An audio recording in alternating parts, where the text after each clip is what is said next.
Hey everyone, this is the first demo of my past Summit talk on Azure Data Factory version 2 early adoption. What I wanted to do was give you a video of the demo assets that I did give out to the crowd. I know that I gave an an ADF template and then a couple of deploy and hydration scripts. So let's quickly first go over what we need to do, right, to get this demo working on your own, right? So you want to be able to do this and show the feasibility of it. First things first, what I do is I have Azure SQL DB, and I do the example, the sample database. And so what we have here is all the sample tables. So when you deploy your Azure SQL DB, and we're not going to focus that on this video. You have your SQL DB. You have all these tables and everything else behind it. The store procedures and views and things like that already there for you. What we want to do within this example is pull from those tables, right? We want to pull all the data from all these tables and pull it from SQL to ADLS. And the way we do that is with a control table. And so in order to set up the control tables, the first thing is the deploy script. I call it activity sync. Gives you the ability to create a table that holds the values that you're going to pass. And we're going to show that in a little bit here into that copy activity sync, right, dynamically. So these values, the source value, the sync value, it could be a folder, or it could be a SQL statement, it could be whatever the source or sync values need to be. We do have a checkpoint. If we get to that today, I'd like to show you that. Source, the dataset JSON, the mapping JSON. We're not going to focus that on this talk. This is going to be the demo that's just going to pull from SQL to ADLS, to a file-based source. So focusing today, we're gonna run this. We ran this, and now we have the table there. We have all the stored procedures that we're going to use in our Azure Data Factory, in our lookups or our stored procedure calls. So USP get sync, we're going to run that, and we're going to also reset sync group and things like that. So we have a bunch of stored procedures here that we have created. I want to go through each part of it. We will once we step through the copy activity. So let's get to the hydration. So what's a table without data in it? So the sync name, we're gonna name them appropriately, but what it comes down to is we're gonna have two different groups, and we're gonna have so all the dimension groups that I'm calling, all the attribute groups, we're gonna have them in the same grouping. So we have address in the dim group, customers in the dim group, all these all the way down to sales order details going to be in the fact group. So this shows you the ability that we can separate out our grouping or pairings of dimensions and facts. We can run them separate because right now they're not dependent. Because you're not gonna your facts are gonna end up joining to if you know anything about data warehousing, ETL, ELT, you do that later on. Let's just move the data from point A to ADLS. So in order to do that, we need to do select statements, right? So this is the grouping. This is the order that we're going to run it in the group: 1, 2, 3, 4, 6, 7, C. Then here's the select statement, right? So you can do a select star. I chose to go with column values. Kind of maybe a little quirk, but that's the way it happens. So the folder that we're going to try to save these to, we're going to create folders on the fly. Whether they're there or not, it'll create them, and it'll land that data in there. Now, if we were doing the JSON, we'd put the JSON in there, and also a couple other things, but we're not going to focus on that right now. We're going to just do from point A to point B. So what this will do, it'll populate that table. And then once that table is populated, then you can come in here and you can say, okay, let's go ahead and run this. Connect here. Let's see if I remember my handy dandy password. Let's get over here. Go to this. I should have had that ready already. So what we want to do is we want to see address. That's going to be our first example. We want to get that working, right? And in order to do that, you come in here. That's the sync name. So here, as any SQL developer or anybody who's run SQL can do is it there? Oh, look at we've done it. So it sends into that and just random, the regular stored procedure. It gets those based off of values and things like that. But this is what we're going to pass dynamically into the source part of that copy activity sync and then the sync, right? And so we're going to show that right now. But we do want to know for the looping, we do have different groups. So let's just make sure. I always like to check. I always call it a checklist because it's always good to know what's going to be run, right? And you can do that same thing that you did. I just want to make sure that everything is set up. Reset. I did the reset one. I want to actually check it. So that actually reset the checkpoints. Let's see, the update USB sync group. There we go. That's what I meant to do. Always, demo wise, you kind of screw up sometimes. So in here, I actually pulled the values too, but this is really what we care about, the sync name. Because we just want the sync name because we can pass that in dynamically. So let's go ahead and move to the data factory. So here's the data factory. This is kind of the first showing of data factory. Kind of to go over what's going on over here. If you first look at when you first come in here, you always come to the help screen. I mean, this is where you can quickly identify tutorials, anything that you want to learn. This is where you set up Git. That's going to be the next video is setting up the Git repository so we can do dev and QA. So we'll set up QA in just a bit. But first, let's actually just look at the dev environment, right? Let's get through dev. Let's get data pulling from point A to point B. What I like to do, and it's kind of a important aspect of the way you can do pipelines and data sets. I really like to have reusability. I like to be able to what I call dynamic ability, right? So I've created these folders called dynamic, and these are the ones that I'm going to use throughout my project, whether it be a separate pipeline that calls a child pipeline. I want to copy these and clone these and use these throughout, right?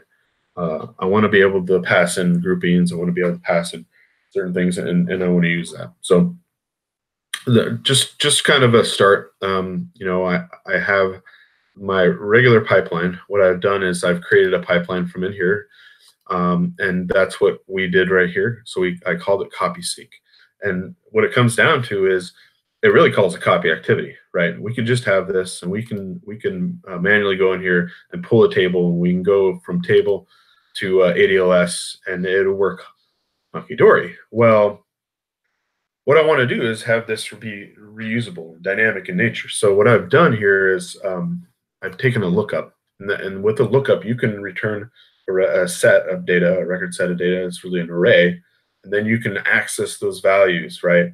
For this particular lookup, we've actually just we want to return one record. So because we just want the values. So if you come down here, so it says it.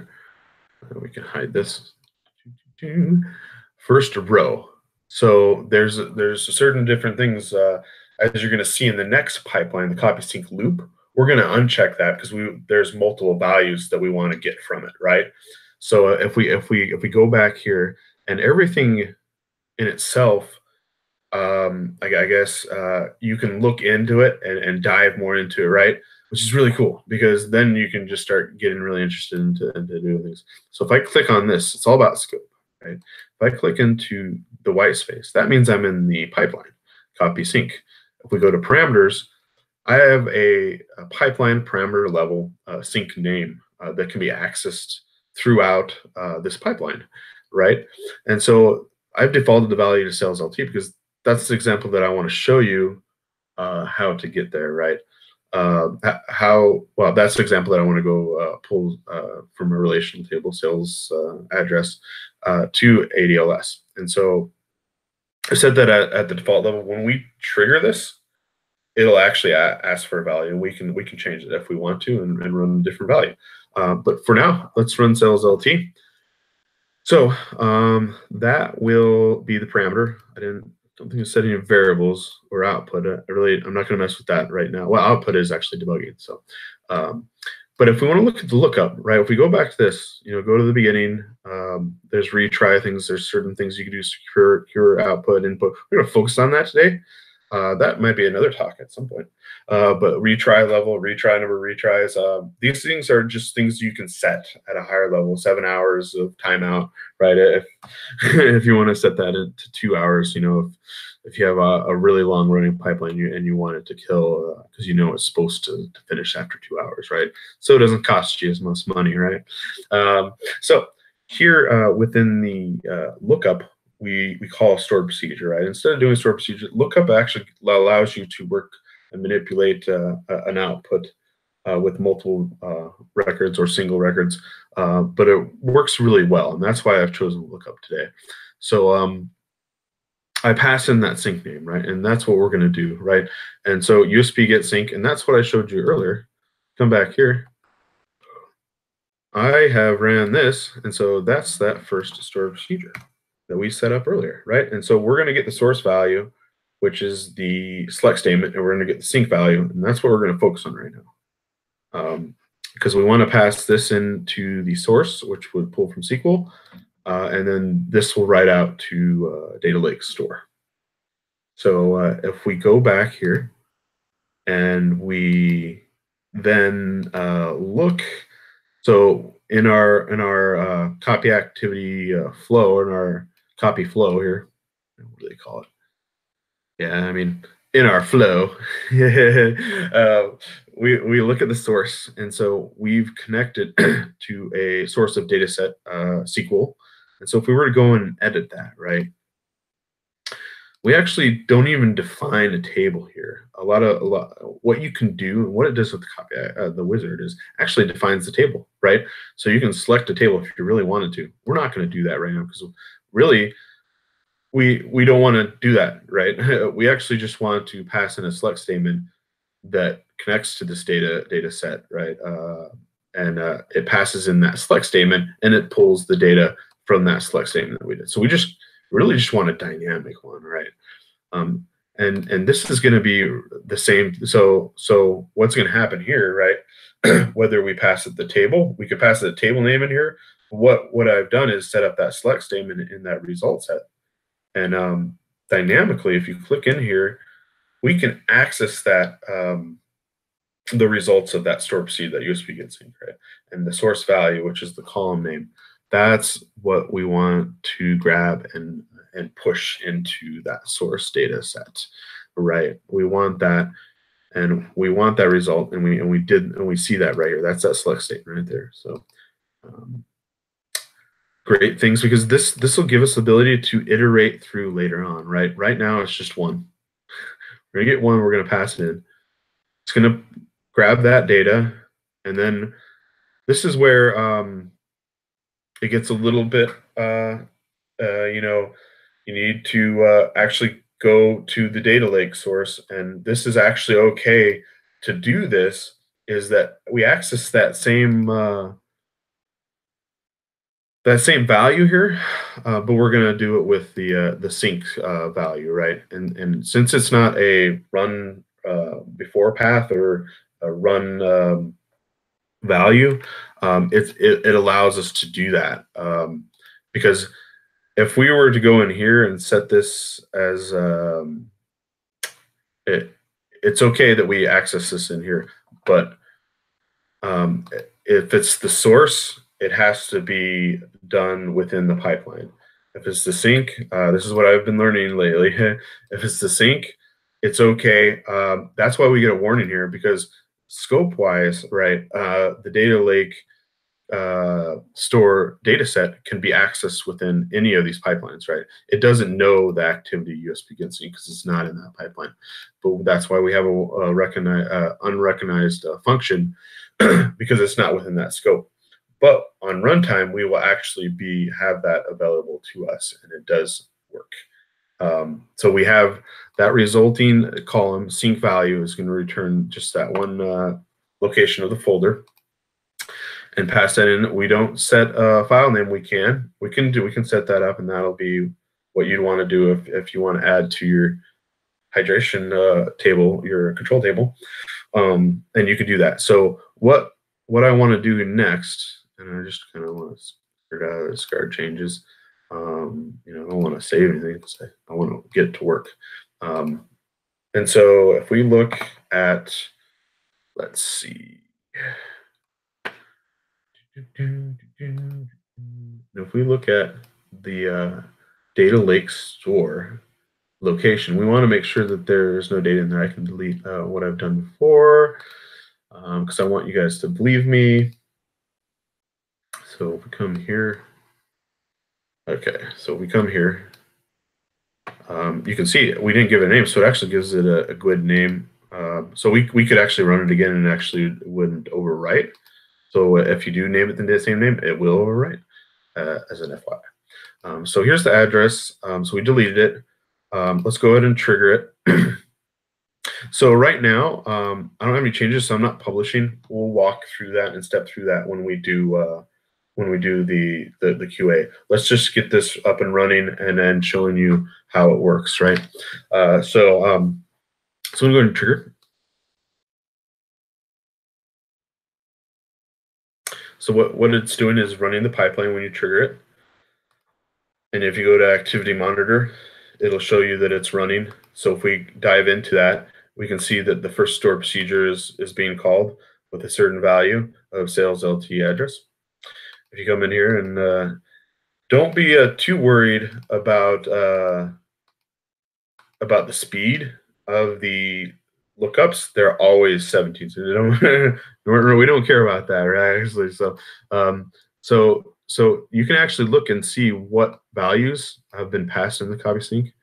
So we're gonna do this as the SQL reader. See, and then we can actually look at throughput, and show you how fast things are moving across from point A to point B. You can do the copy duration. For larger files, it's going to be a lot different, right? So you're going to have, you're going to be able to see things a lot differently because that's just going to take a lot longer, right? So, and it succeeded. Yes, we got through that. If we go here back out, we can see that the full pipeline succeeded. So we've manually triggered it. If we wanted to do it again, we could actually run it right here. So that's one little thing.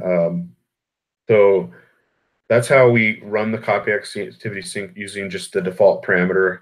We can pass in another one, a different one if we wanted to. Here we have the data there. So we've done what we came to do, right? We wanted to go to source and we wanted to write out the sync, right, value. So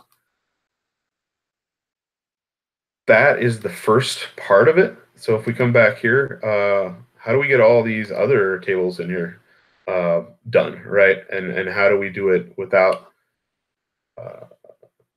Well, let's clone the copy sync, right? And just pass these in one on one. Well, no, because we have the ability to pass in the name, and we can do that with a grouping of them, right? So I think if there's anything that you take away from this demo and this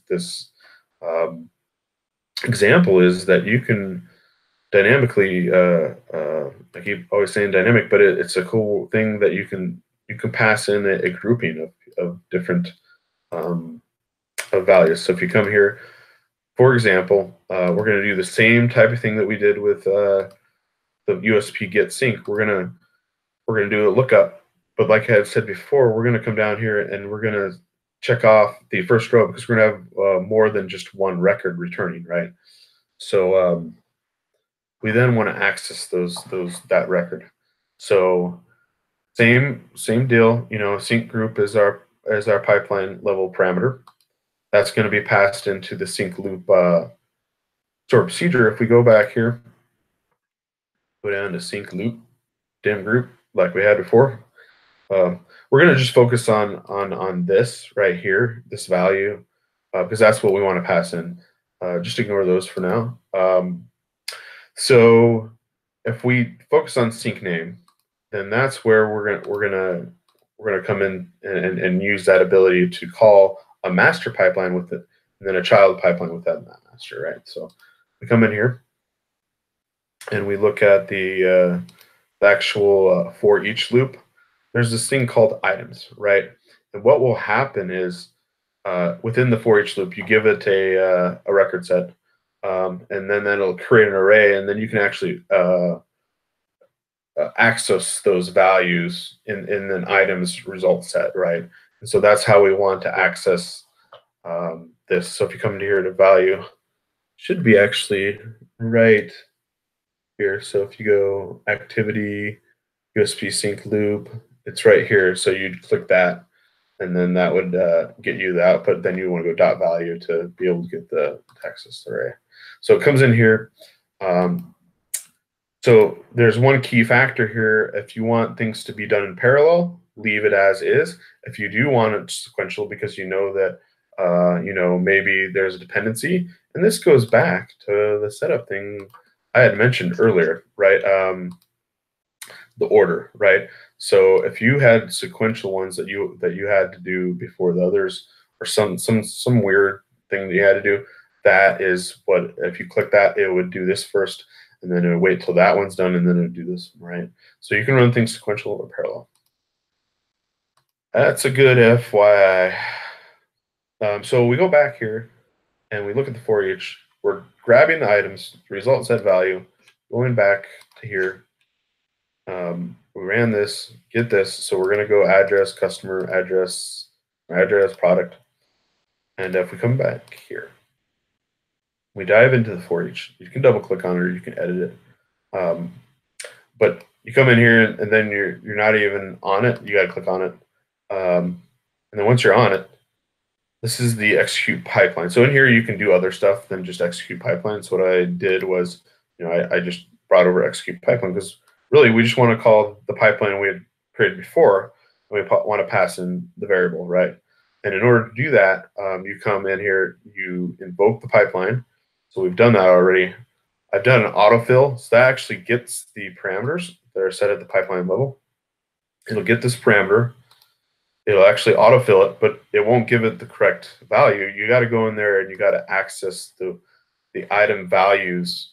It'll iterate through that for each and access each item value. So sync name is what we want to pass in. We want to do that. And we want to do that for all of them within the dimension group, right? So and there's nothing really. So there is one thing that I want to mention: wait on completion. So that's one thing that you got to do regularly if you're doing if there was anything else being done after this for each, right? So what would happen was if you didn't click the wait on completion, it would actually go to the next thing in this chain and start running it before any of these are completed, right? It would actually move forward. So really, I mean, if we'll make our first change, we can just, it won't matter.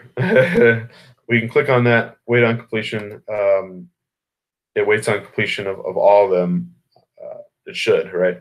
In order to move on to the next thing, whether it's in here, whether it's the next thing outside of here. So that just needs to be known, because that's one thing that I kind of wrapped my head around when I was doing dependency chains of multiple pipeline execution calls, or just in general things were running before they were supposed to be. So so there's that. So what I had done is made a change that was starred, and I kind of did that quickly, but I published it out because I wanted to be able to trigger this, right, and run this. So we'll get into debug and triggering the difference between the two in another video when we do the QA. environment. So if we go ahead and look here, I mean, we already have all. We could just delete the folders if we really wanted to. They recreate them. So let's just do customer, maybe, and then customer address. It'll just duplicate. We're not worried about deduplication here or anything like that. Really just matter if it's been written out, right? So I'm going to go ahead and trigger that. And we do have a default value. So if we trigger that now, dimension group. And this is the cool thing because we did the larger group. So if we go to the monitoring page, all of a sudden there's a lot going on. You know, the copy sync will actually go through and get the record set of the call. So that's 17 seconds, and it'll actually call the for each loop, and boom, now you have everything done in parallel. So that's that check mark for sequential versus running in parallel. So all those are running at once. In order to actually dive into this, I kind of going a little quicker. I'll slow down. So if we go back to the loop, and you see all these, you can't actually dive in and see what the copy activity is doing. You can just see the values being passed, right? And actually, we want to dive in. It wouldn't be nice if we could dive in here, but the only way we can do that, since it's a kind of a master child pipeline call, we can go back to the main page and then go into each individual. Now, in order to see what parameter was being called, because dynamically you can't show the name of what's being called, you just go to the parameter. This is customer, right? That's customer again. I'm just not doing things right. Customer address, and then everything's, as you can see, it's already succeeded. I just want to kind of go through, and so you see all these are running at the same time. Go ahead and everything finished within 40 seconds because really we're not really dealing with a lot of data. But if we specifically wanted to go in here and see how fast something took, and kind of dive in why it was running so slow or fast, and we'll see that later on in the third demo where we're showing the self-hosted integration runtime copy activity where we're moving gigs or terabytes of data over. That's where you'd want to dive in, right? So this gives you the ability to see what happened there. But we haven't done any mapping, right?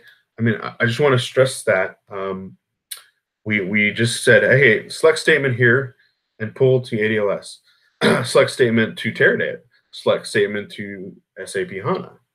So as long as it's a linked service, all you need to do is point to linked service and use that type of select statement. Obviously, I've worked with the SAP HANA and SAP and Oracle, and they are a little bit different than the SQL Server SQL select statements. So you gotta make sure that select statement follows their standards, right? And then it runs.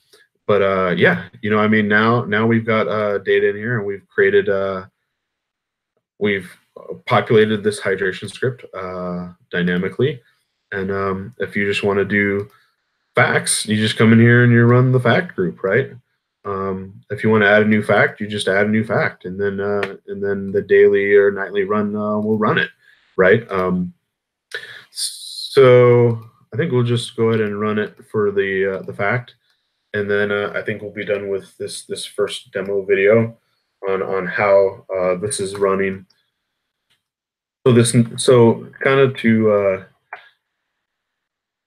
get ready for the next video, we will actually show you how to load the framework ARM template up into the QA, because what we'll do is we'll create the Git repository next on dev here, and then we'll show you how to load data sets and pipelines linked service if you really want to from Git, and then also connecting that to QA, right? So we'll create a data factory that's QA, and then import and export and show you how these things are done successfully, right? So we're gonna import the facts. So one of the kind of things that we do is we create a master pipeline that would call it would call two separate calls. So you are kind of getting into a world where you're embedding a pipeline in a pipeline, but you could pass in you can pass in a dim group to this pipeline, right? And then or you can pass dim pack. So you could have a master pipeline that calls those two, right? And so the way you want to orchestrate it, the way you want to run it, you can handle different scenarios. So it just gives you that kind of ability. I think that was kind of the premise of this demo and the activity and being able to give you this to run this from end to end, from a standpoint of, hey, here's the example database, sample database that Azure SQL DB out of the box gives you, and yeah, so take this, mess with it, do what you want with it. It's really quite a little fun demo.